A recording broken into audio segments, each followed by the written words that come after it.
Hi, baby boomer fans. We are Jackie and Janine, the Pfeiffer sisters, and love to talk about the 1950s, inviting you to reminisce with us as we explore experiences of that decade. Grab your favorite malt or Green River. Make sure you are wide awake and get ready to be inspired about the 1950s. Welcome to the 1950s Fun Chat. Hello, friends. Thank you for joining us again today. And Jackie, we have a very interesting situation because many times with our guests, our previous Fun Chat guests, we learn additional information about them that they experienced in the 50s. And they are just rich with information of the 50s and on different subjects. And today is one of those days. Indeed. Stay tuned, folks. Hi, this is Jackie. Take a look at the bottom of the screen and you'll see that purple banner with the white lettering. It says www.wildthewindmillwatch.com. Please go there for lots of information about this show, the 1950s Fun Chat, the authors of that book that's up in the corner there, and where the book might be purchased and where the authors might be signing books or speaking. And you will also find the previous 235 Fun Chats. This is 236. Amazing. We started, the book was published in April 21. We started our Fun Chats the last week of September, the same year, and we're still going strong. So welcome. We have, as Janine mentioned, an extraordinary guest today. We have this lovely lady. When love moves a city gal to a farm ranch operation, that gal is bound to have many first-time experiences. We're going to hear about some of those today. Karen Macdonald grew up in Eldon, Iowa, and earned a Bachelor of Science nursing degree in 1963 from the University of Iowa, an Iowa Nursing Program diploma, and a master's degree in community health from Boston University. She moved to North Dakota from Iowa in 1971 to teach nursing at Mary College, which is now the University of Mary, in Bismarck, North Dakota. She married Robert McDonald, the proverbial bachelor farmer rancher. They raised 2 children.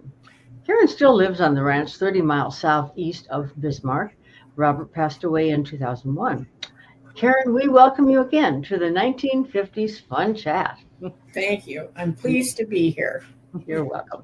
So let's begin with your How I Met My Husband account and the transition from college professor to farm wife. Well, that's very interesting because when I came up here, I was definitely a career woman. I did not know how to cook. I never thought I would enjoy cooking, and I was going to be a career woman. Love entered in. I met my future husband. I experienced some of the things that went on in the farm life, such as they had a semi-pro baseball team, so we had to go to the baseball games. Everybody was chewing sunflower seeds and spitting them. I thought it was the most grossest thing I had ever seen.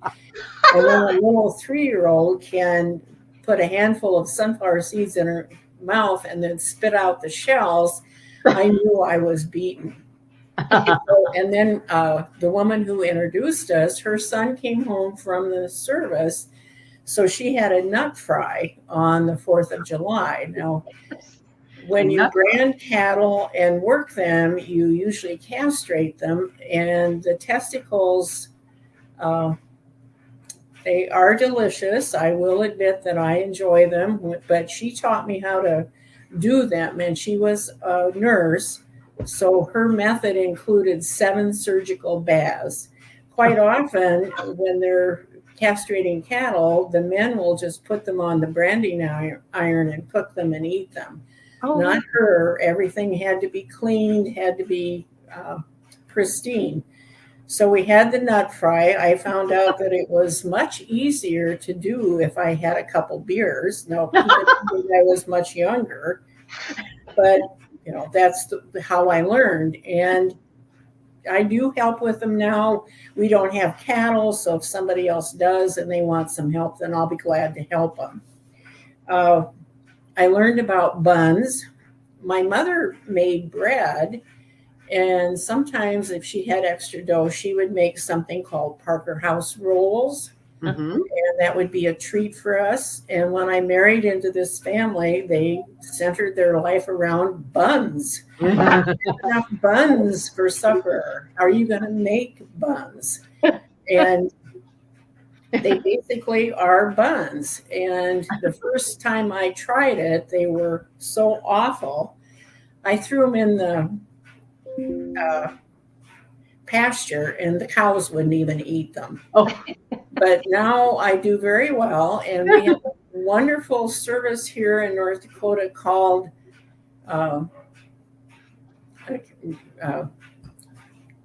anyway, they produce frozen bread dough in buns that you can just take them out of your freezer and put them on your cookie sheet, and they raise, and you bake them, and everybody thinks you're wonderful because you do buns.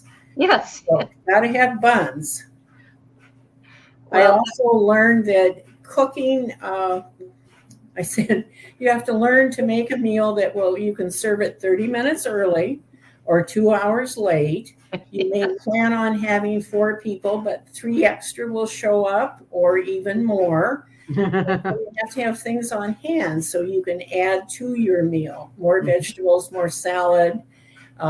It's a little tough to take chicken and add more to it, but then you just put noodles in it or something like that. I'm not very good at that. I like to have a menu. I like to have how many people are going to eat. That's what I serve. But you have to learn that if you're going to get along. I was the career woman. I was the one that they said would never last because I didn't know all these things. And I'm still here 54 years later. Wonderful. So tell me, what is a farmhand? Well, that's a story that I still chuckle about because after my husband died, the nearby ranchers were very good. If we had a snowfall, they would come plow me out. But we had some kind of a storm, and I wasn't able to get in the morning until they came and plowed me out. And so when I went in to explain why I was late, my supervisor said, well, don't you have any way that you can clean your own driveway? And I said, no, we have a farmhand, but I don't know how to run it. A farmhand? Why didn't you get him out of bed? And you and I may know what a farmhand is. It's a tractor that has a scoop shovel and a fork. Yeah. And I didn't know how. I can tell you another funny story about driving the implements, but I did not have a way to do that. So he learned what a farmhand was as well. Yes. Yes. It's interesting, Karen, when you talk about being a farmhand, yes, that's what we grew up with. And yet when I moved to Iowa and our farm in Iowa, it was always the loader. Get the loader. Mm. And today we have a farmhand. Uh-huh. So the first winter we lived in town for 2 years, and then we built they called it a Viking home and put it on a foundation. It was essentially a mobile home that was on a foundation. Well, that winter, my husband couldn't get his plow to work. So he said, I had to help him. His brother was gone. And I said, I don't know what you're doing. Well, I couldn't figure out how to drive the truck. So he said, I'll put you in the farmhand and you'll pull me down the road and I'll tell you when to let loose. And then you can go back to the house. Well, he forgot to tell me how to stop it.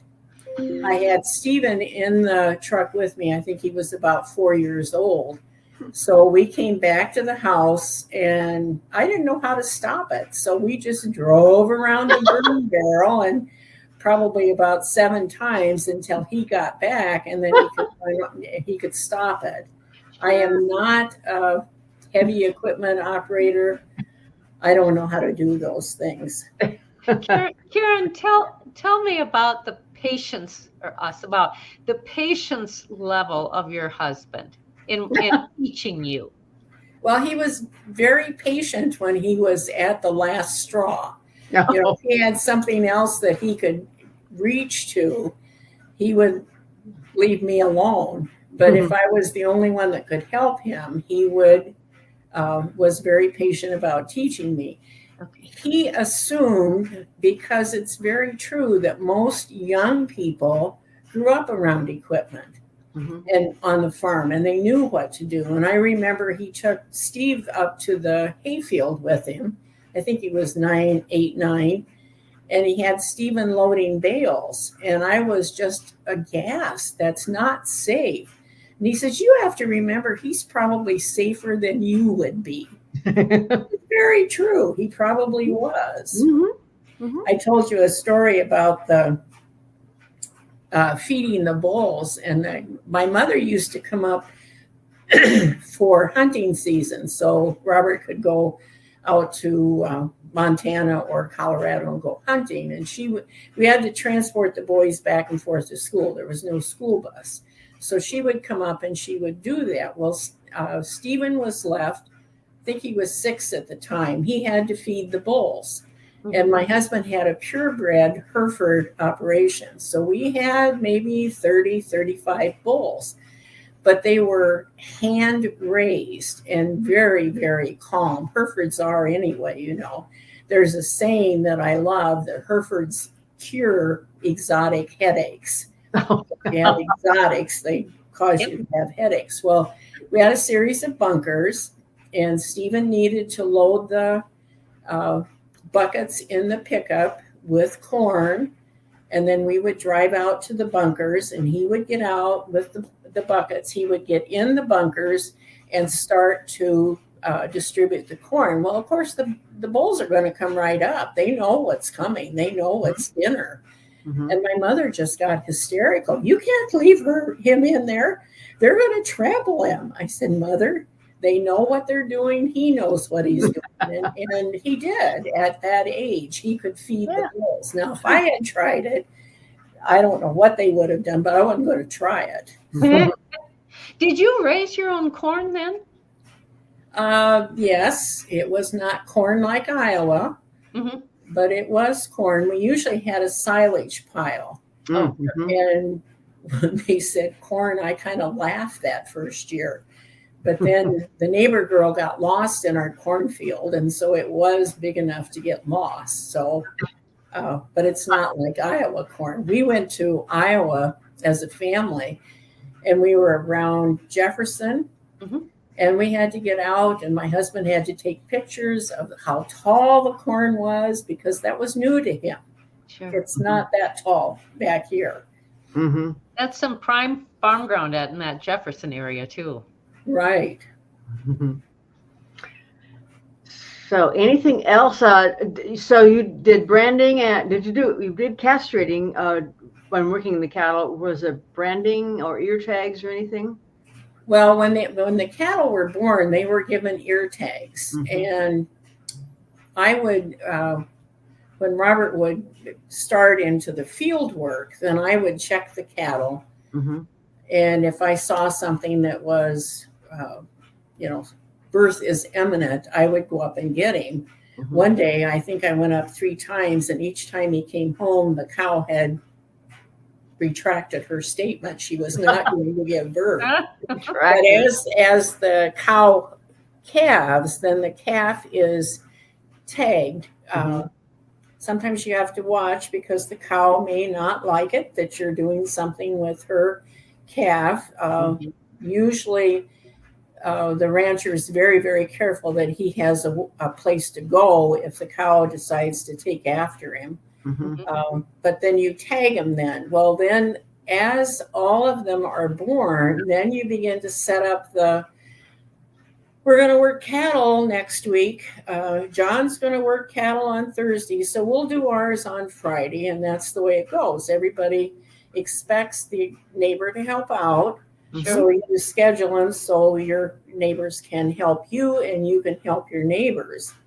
And working cattle would be give them like the bang shot, the different things that the calves need. It would be castrating the ones you don't want to continue to breed. And we had the purebred operation, so our purebred bulls did not get castrated, but the commercial ones did. But we had a calf table, and that made it very easy. You set it up so that you have an alley, and the youngest people would push the calves through the alley until they got to the table, and then the table would latch down and hold them securely while you did these things. Karen, did you ever have a cattle drive? They would go, yes. Now, I learned very quickly that if they're going out to round up the cattle, the position you want to be is in the middle, like a pickup on either side. If you're on either side, it doesn't matter. You're going to be either too far ahead or too far behind. But if you're in the middle, they can't yell at you. Yeah. we kind of always put me in the middle. And then my younger son, anytime I took him, because sometimes Stephen would be in school, so Bill would be along with me. And when he saw what we were going to do, he'd go right for the floorboards because he knew he was going to end up there anyway. We never did it with horses. Sometimes the renter would do that.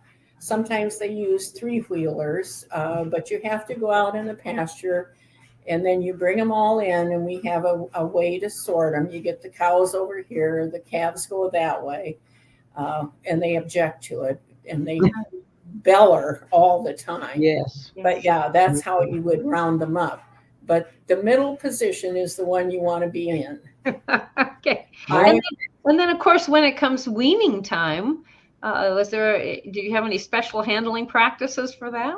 No, usually the cows would stay here, but the renter would take the calves home, and that's 4 miles, so they couldn't hear them. But we would spend 2 or 3 days with that constant bellowing of the cows wanting their calves. Yes. And then they get over it and go on with life. Well, and they were probably their bags were in pain too for not having. Well, by the time they would get ready, because they've already put the bulls out in the pasture, so they've already been bred, and most of the calves then would be able to eat independently. We would have I can't remember what we called them, but we would have places where only the calves could get in to eat things. Feeder, yeah. And so they weren't in as much distress as they like to tell you that they were. The first year, my husband said, "Well, you're a nurse. You can give the shots." So we got all ready to go, and I said, "Where are all the needles? Where are all the syringes?" He handed me a needle and then a syringe that had a multi-pump, and you could fill it, and then you could give maybe 10, 15 shots. I was aghast. That is not. But you always gave it in the neck so it didn't hurt the meat. That was very important. Here's the whetstone in case your needle gets dull. That was a new tool to me too. Although when I was in nurses training, we spent 3 months in Central Supply, and they had needles that we had to sharpen and take care of. So it can be done. With the purebred, ordinarily cows have horns that grow up. Well, if you're a Hereford, you want the horns to come down. The way they come down is you put weights on them. And so you have to get them in a head gate, and then you put the weights on the horns, and usually you end up with 4 or 5 bruises with that because they don't like that at all. And then you have to change them as the horns gradually work their way down. But if you look at a picture of Herefords, you'll see that they have very nice round horns. Unless they're polled Herefords, which is another story. Well, Polled. Herefords do not have horns. I know. But I don't know if it's appropriate at this time. We have a family with the same last name as ours, but they have a capital D in their name. And we get so confused. We don't know who you are. I said, it's very easy. We spell our name with a small d. They spell their name with a capital D. We raise horned Herefords. They raise polled Herefords. Mm-hmm. We have ordinary kids. They have smart kids. I got that clear. Hardly. Well, they had 3 children, and one is OBGYN physician. The one that's the rancher is just really a very superb rancher. The other one has he's got a PhD in something of agriculture. So they do have smart kids. Mm-hmm. But it always caused a chuckle. So that's part of it. Yes. Yes. Yeah. Did you ever find the need to brand your bulls? To brand the horns? No, we always branded the lower lip. Oh. Ouch. Yeah. Okay. But you put the number, and particularly if you've got registered cattle, you put the number in the lower lip. Oh, tattoo. Tattoo. Yeah. Tattoo. Okay. The brand is, you have a registered brand that goes on a particular site, and that's the only place that you can put it. And my niece worked in the Stockmen's Association for about 35 years, so she knew all there was to know about branding. And we had 2 brands. She has one of them, and we have the other one. So, but I think the branding is just a little cruel. Yeah. Because it hurts. It's a burn. I don't like to see cattle worked when the horses take out and lasso them and then drag the calves back to where the branding irons are. I think the calf table is much more humane. And then they don't have, you can brand them while they're on the calf table. You don't have to put your big foot on their belly to hold them still while you brand. Right. Have you seen branding like that? Yes. Yeah, I think it's very inhumane. And I'm not a tree hugger, but I think you can do it a little bit better than that. Yeah. The registration process for the Herefords was guaranteed to have a family or a adult squabble for at least 3 days. Oh, yeah. Because they all had to have the right name, so you knew who their sire was, and the right number. And invariably, I'd get one wrong, or I would be told one was wrong. Yeah. So that took us quite a while to register them. But you had to do that because that was where the credential came from. So we got out of that business when my husband retired. And there's still people that would say, gee, I wish Robert had his bulls. They were pretty good bulls. Well, they were Herefords, and they were hand-raised, and you could walk among them. They were not feisty. They didn't get after you, and that's what some ranchers want. They don't want to be taken down by a mean animal. Right. Yeah, that's certainly an asset. Yeah, it is. Just looking at this list, and I think we've covered everything. It was pretty tough when Robert died. Both of the boys had grown up and left home. We lived here on the ranch by ourselves, and he was only ill for about 3 months, but it was pretty tough. And the things that you have to go through as a single person, you don't think of them. Like I was doing laundry this morning.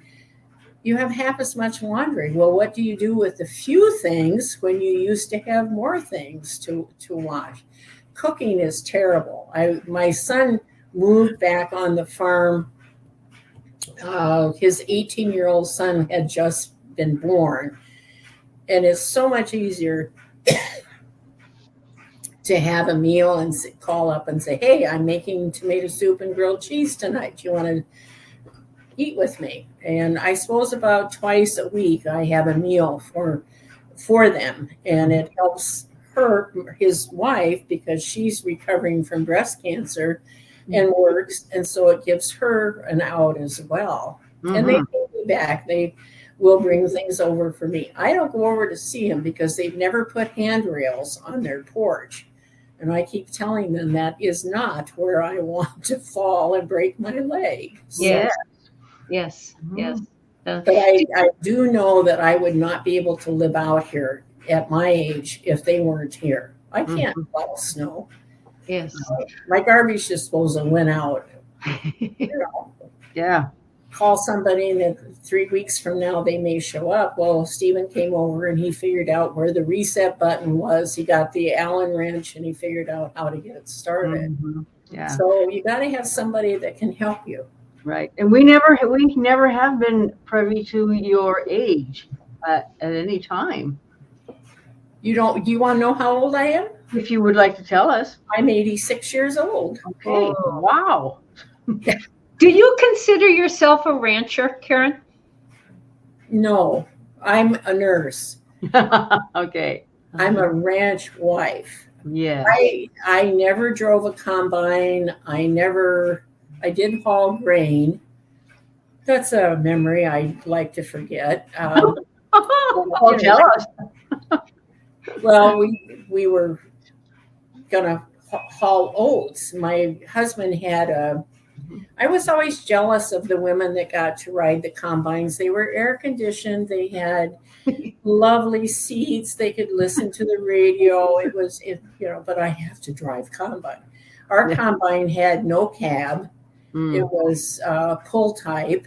And Robert said, if you would haul the grain, that would help. Well, the truck had a seat on it, but the companion seat was a bucket.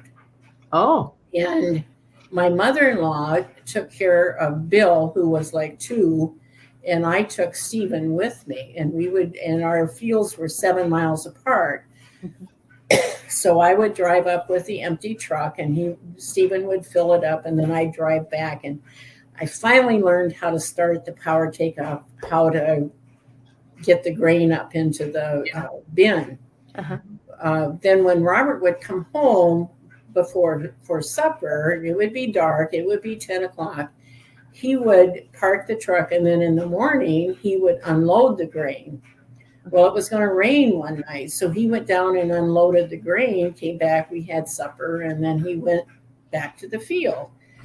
So the first load of grain I got, the cap was on the bin, and I had to climb up and get the cap off. Blistering hot. I made Stephen take his shirt off so I could use it to protect my skin from the hot metal. And that night at supper, he was telling his dad about it. He says, yeah, Mom climbed up there, and she said, if she falls down, just go to the house. Don't say anything. I said, that is not what I said. I said, go to the house and get Grandma if I fall. Karen, why would people today still want to be on a ranch? Why would this generation of people still want to be on a ranch, or younger generations? It's a wonderful way of life. There's a lot of, when you're calving, it's very stressful. When you're harvesting, it's very stressful. But it still is very enjoyable. And it's working with your spouse. I think that is the main thing that is very, you're in it together. You have the same goals. You have the same things that you're working for. However, it's kind of an issue, and has been, I would say, for 20, 25 years, because nobody pays our health insurance. When you're a farmer or a rancher, if you want health insurance, you have to arrange to buy it, and it can be up to $2,000 or $3,000 a month.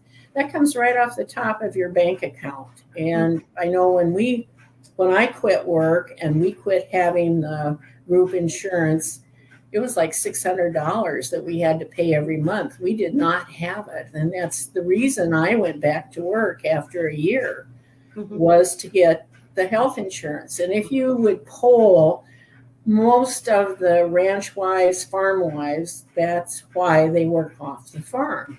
Yeah.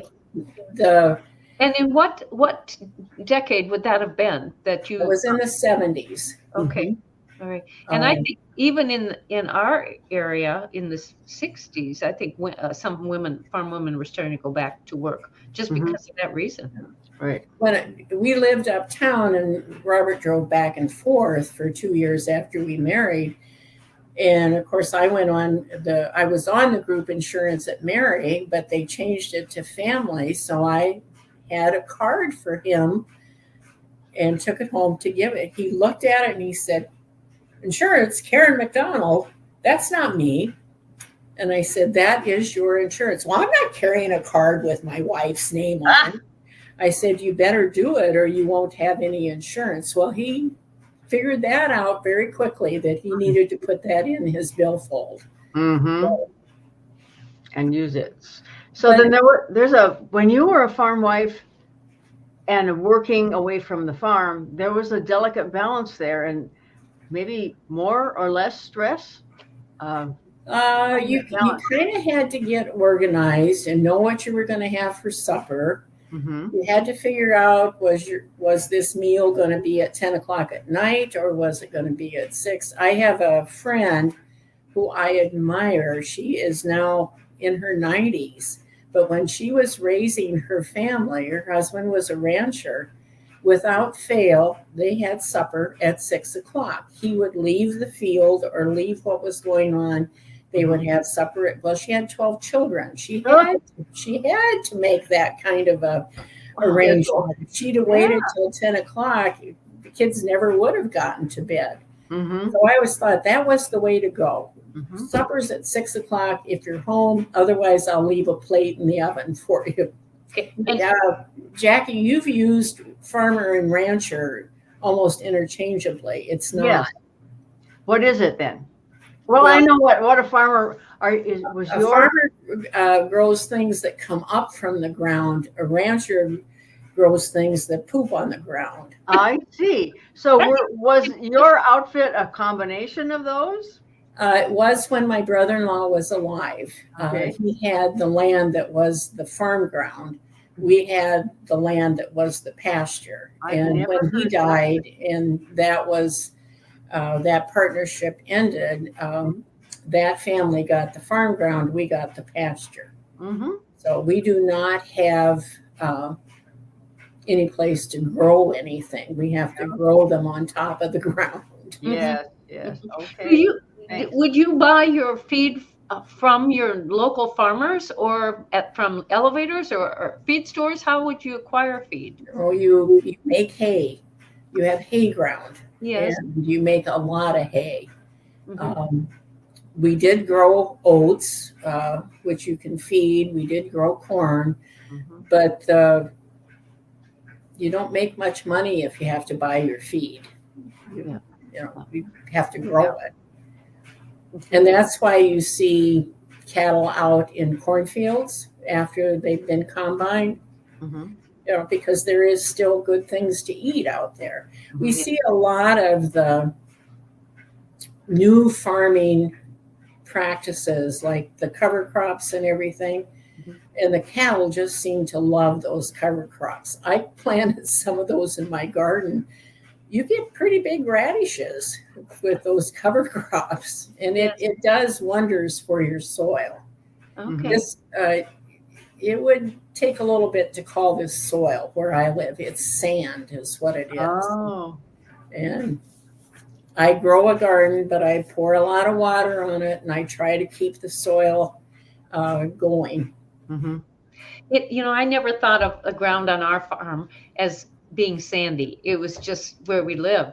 But when Fred and I were dating, of course, he was used to Iowa farm ground, and it's a much different type than what we have in North Dakota. And he mentioned that to me, that, boy, you have a lot of sand in your soil. And I never really thought of it, but I'm thankful that he pointed that out to me.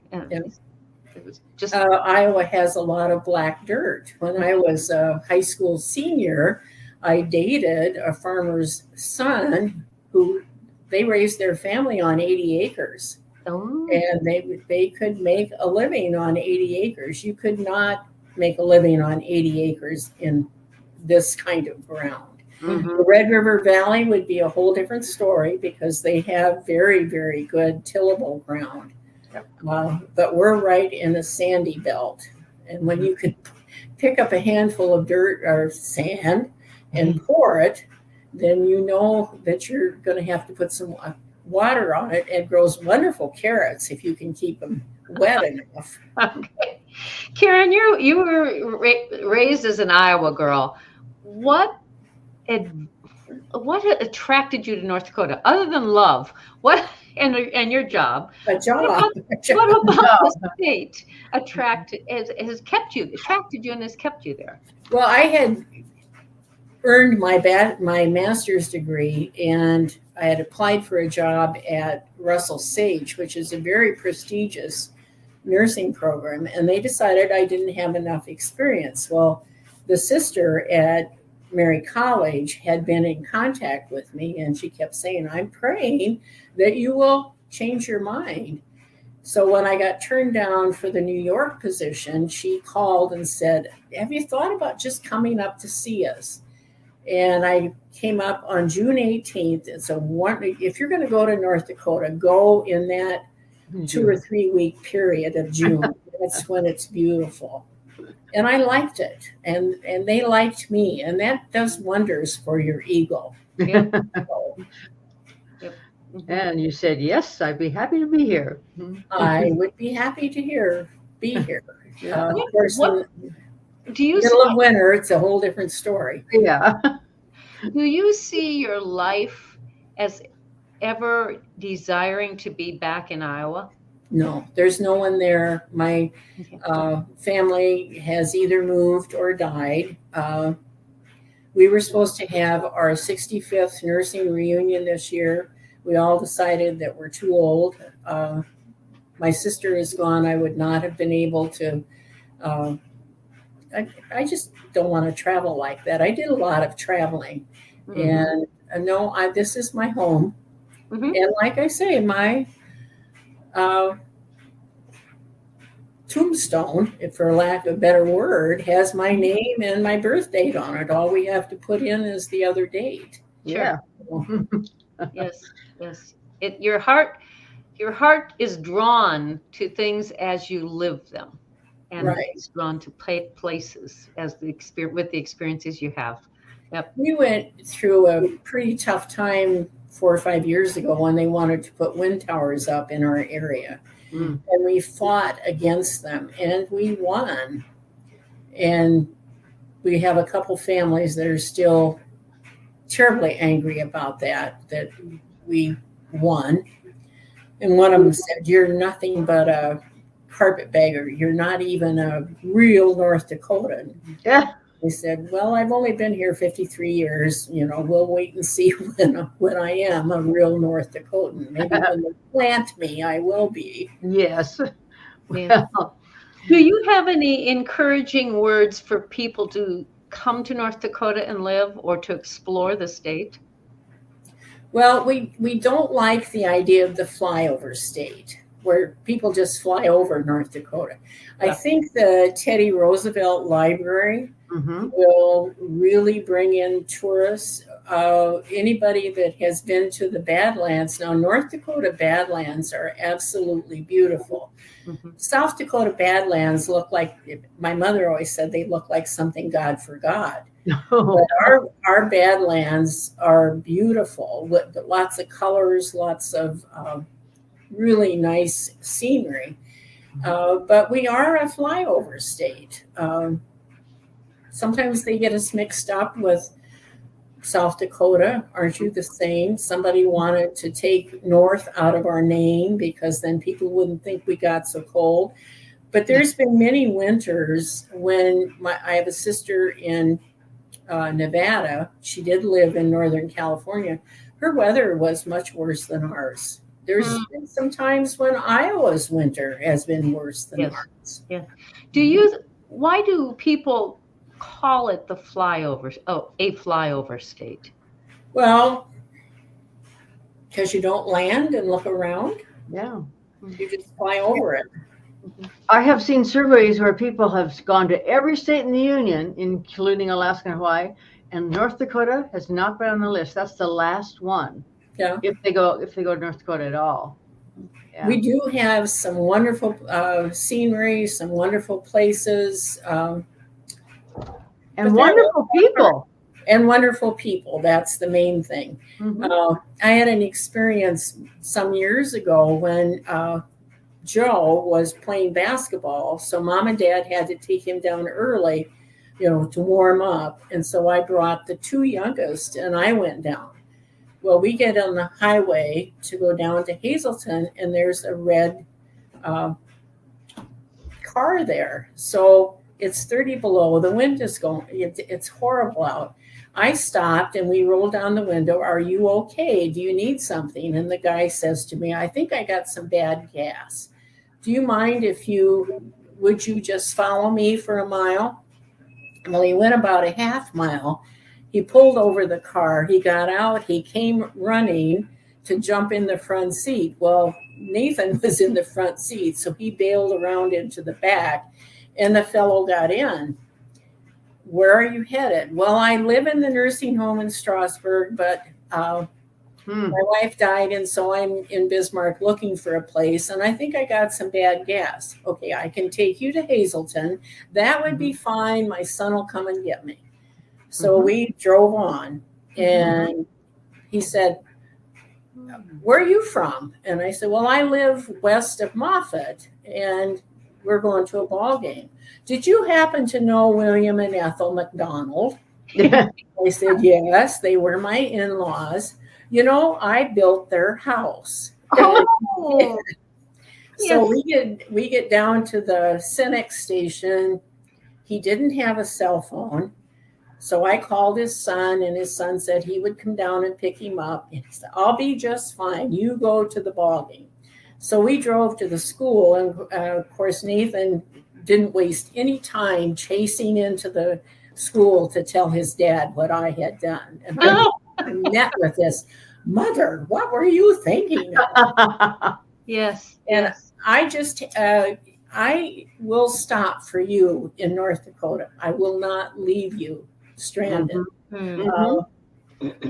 Lifelong friends with that family. When he died, I went to the visitation because I wanted to share that story with the family. They already knew it. He had shared it with them. So, but I told him the rest of the story of how Stephen reacted. Mother, what are you thinking of? I don't think you do that in Iowa. I don't think you do it in some of the other states. Yeah. But in North Dakota, if you're in this area, you have trouble, I will stop and see if I can help you. Might be something such as, can I make a call for you if it's not cold out? But when it's 30 below, you need somebody to help you. And that's called North Dakota nice. That's right. Yeah. Yes. Yes. Well, it's interesting that you had said something about taking north out of the name of the state of Dakota, because when Fred and I were dating and before we got married, or even after we got married, I heard many people in our area say, oh, she's from Dakota. And I would always have to explain that there is a difference. I'm from North Dakota, not South Dakota. Yeah. So, I worked on a project for what we call a nursing entry into practice, and South Dakota was working on the same thing. When North and South Dakota were admitted into statehood, what they did was they mixed up the applications and then had the president sign them. So neither state could claim that they were ahead of the other one. Right. So with the entry into practice, I always said that's what we should do is just we'll just mix them up and nobody will be able to claim that they're first. Yep. In 1989, was that it? 1889. 1889, I'm sorry, yes. 1889. Yeah. Yep. Statehood. Well, on that note, We've taken up more time, haven't we? well, it's been most informative, educational, and it's really along the lines of the criteria that we have set up for the 1950s Fun Chat. So thank you. Thank you, Karen. It's been wonderful. Each time we've recorded with you, it's just so heartwarming to hear your stories. I think you've heard them all now. I'm not sure. Right. But I think We you want to have. hear more. Well, Okay. thank you. Thank you. So, Viewers, we thank you also for joining us, and do join us next time.